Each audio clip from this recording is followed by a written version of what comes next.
Hey you! Welcome to Happy Sex Ed, the place on the internet where we all get the sex education we wish we would have gotten in high school, but we didn't, so now we're here.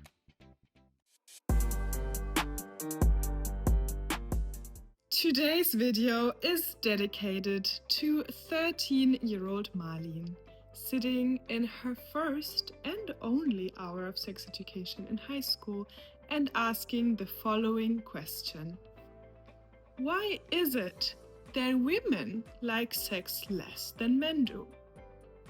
And I remember this situation vividly because I remember wondering this for a long time and finally feeling like I have the chance to answer this question. Why is that? And I will never forget the answer of my teacher. She just said, "That's not true. That's not the case."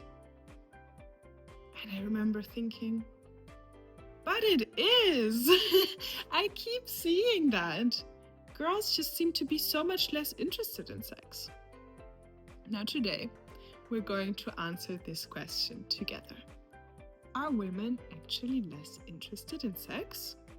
I want to start with a little thought example. Imagine two groups of people go to a spa. Let's say they have never been to a spa before and they have never gotten a massage. Now one group of people is told, this spa is just great.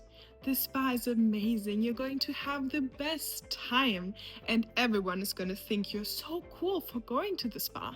And this group of people goes to the spa and gets a really nice massage. It hits all the right places. It feels real good. But now, the other group of people, they are told, there's this spa, but it's a little bit shady. Maybe some people are going to talk if you go. Yeah, it may also hurt a bit. They have some weird massage techniques. It could hurt quite a bit. Yeah, and then you still go, but you're a bit unsure about it. And the massage is a little bit Doesn't really hit the right spot. Now, if you ask both groups of people, do you like massages? Will you get the same answer?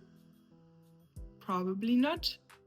But does that have anything to do with the natural predisposition of liking massages? Probably also not. So today we're going to dive deep into the question why women seem to be less interested in sex. Because studies actually show that women show less interest in masturbation, casual sex, as well as partner sex. But why is that? I think the massage example already made it pretty clear, but we're still going to go through it step by step. Now, it starts in childhood, as most things do. Little boys are told from a very early age how to touch themselves and also to touch their penises, because for little boys to go to the bathroom, it's important to touch their penis. Now, the pleasure equivalent of the penis for girls is the clitoris. But girls are not really told how or even to touch the clitoris at all, because the clitoris, unlike the penis, is only there for pleasure, which is a really interesting thing that we're probably going to talk about in another video, but it doesn't really make touching it necessary for any kind of survival. It even goes further than that little girls who do touch themselves are often told, don't do that, don't touch it there, it's not good. So, the relationship that little girls and little boys have with their genitals is vastly different to begin with. Now, if we move into the teenage years, the messages boys and girls get regarding having their first time are very distinct. Boys are often told, you should do it, it's really nice.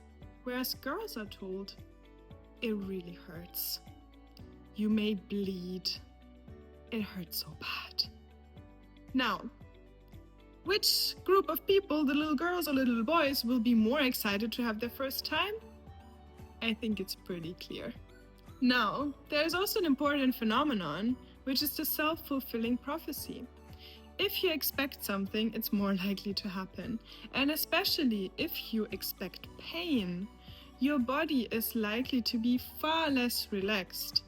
And if your body doesn't relax, if your vagina doesn't relax, you're more likely to experience pain. So actually a lot of girls do have pain in their first sexual encounter, even though that should not be the case. So if you ask boys and girls after their first time if they enjoyed the experience, again, there's really no surprise that boys tend to be much more satisfied with their experience of a first time, where girls tend to be quite disappointed. Now, this also has to do with the fact that girls come far less often, especially during their first time, but also in general. So now we're going to move into the topic of straight sex. When we think about sex, especially when we think about sex in a straight couple, we tend to think about intercourse. And as we already mentioned in the last video, intercourse is not a very good way to make a woman orgasm. Penetration alone is probably not enough for that. Also, a lot of women experience some kind of pain with penetration at some point in their lives because they tend to be in a situation where they are not really in control. So women tend to be in a situation where they have far less satisfying sexual encounters. Now, while a lot of people say that orgasm are actually not that important for women, studies have actually shown that they really are. Orgasm is one of the biggest predictors of female sexual satisfaction. So orgasms are actually very important, but a lot of women are not having them in straight sex. Now, interestingly, also women receive less oral sex than men do, even though that is the most reliable way to make a woman orgasm. Interestingly, in same-sex female encounters, the orgasm gap disappears. So what does that show? It shows that we may want to expand our definition of what sex can look like in straight sexuality. We may want to expand what our definition of sex is. Now, this is especially important if you think about the fact that women can actually have multiple orgasms. They're the group of people that comes less in general during sex. Now, another huge and quite sad topic is the topic of sexual violence and abuse. A really big and significant percentage of women is going to have a direct association between sex and violence. So there is a factor of fear involved as well. And obviously, if fear is involved, pleasure is quite far away. This is especially disturbing if you think about the fact that girls, especially like little girls and teenage girls, are always told you have to make sure that you don't get assaulted.